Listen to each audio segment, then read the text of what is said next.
안녕하세요. 한올심리상담센터입니다. 앞선 시간에는 ADHD 부부들이 겪을 수 있는 역기능적 상호작용과 개선 방안에 대해 알아보았습니다.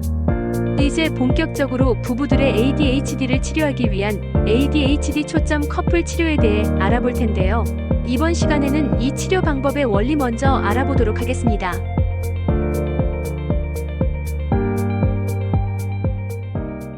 ADHD가 있는 사람들과의 치료에서 표준적인 접근 방식은 종종 효과적이지 않기 때문에 ADHD에 특화된 치료가 필요합니다.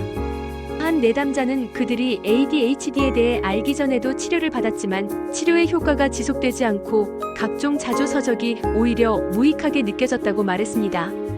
결국 ADHD 전문가가 있는 치료사를 만난 후에야 변화가 지속적으로 일어났다고 합니다. 즉 ADHD에 초점을 맞춘 부부 치료가 중요한 이유는 성인 ADHD의 증상과 정서적 소진을 인식하고 그에 맞는 치료 접근법을 맞춤화하는 것에 중점을 두기 때문입니다. ADHD를 겪는 부부들의 경험은 다르지만 그들이 공통적으로 마주치는 어려움은 ADHD가 관계에 미치는 영향을 제대로 이해하고 대응하는 것입니다. ADHD를 가진 어떤 사람을 만났다면 ADHD를 가진 한 사람을 만난 것이다라는 말처럼 부부 치료에서도 ADHD와 관련된 문제는 각각 다르게 나타날 수 있습니다. 따라서 ADHD 초점 치료는 ADHD에만 집중하는 것이 아니라 일반적인 부부 치료의 원칙을 결합하여 맞춤형 치료를 제공해야 합니다. 효과적인 치료를 위해 치료사는 개별 치료와 부부 치료를 어떻게 결합할지에 대한 명확한 이해가 필요합니다.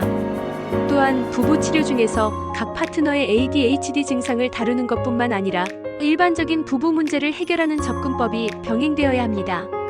ADHD를 다룬 커플 치료에 대한 연구는 여전히 진행 중이지만 ADHD 환자를 위한 임상적 사례와 연구는 치료 방법을 세밀하게 다듬고 있습니다. 한편 실행기능장애는 ADHD의 핵심적인 특성으로 목표 설정과 계획을 세우고 조직하는 능력에 큰 영향을 미칩니다. ADHD 성인들이 실행기능의 결함으로 인해 일상에서 여러 가지 문제를 겪는다는 점에서 ADHD에 초점을 맞춘 치료는 실행기능 향상에 중점을 두어야 합니다. 실행기능의 주요 요소는 자기조절 능력, 감정 조절, 시간 관리 등으로 ADHD 환자들은 종종 이런 능력의 결함을 보입니다.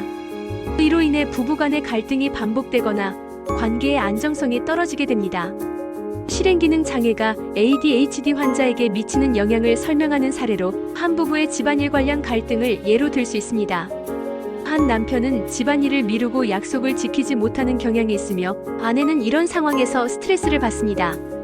그 남편은 실행기능의 부족으로 약속을 기억하지 못하거나 다른 유혹에 의해 일을 미루게 됩니다. 이는 ADHD가 어떻게 실생활에서 구체적으로 영향을 미치는지 보여줍니다. 실행기능의 결함은 종종 자기규제, 목표 지향적인 행동, 시간 관리 능력의 부족으로 이어집니다. ADHD를 다루는 치료에서는 외부 지원 시스템의 중요성도 강조됩니다. 예를 들어 구조화된 환경이나 일정, 체크리스트 등을 통해 ADHD 성인이 보다 원활하게 일상생활을 할 수 있도록 돕는 방식입니다. 이는 전두엽 손상으로 인한 실행기능 부족을 보완하는 방법으로 ADHD를 앓고 있는 사람들에게 매우 유용한 접근법입니다. 최종적으로 ADHD 초점 부부 치료는 실행기능을 향상시키기 위해 부부의 상호작용을 조정하고 환경을 구조화하는 방법을 통해 치료의 효과를 높이려는 노력이 필요합니다.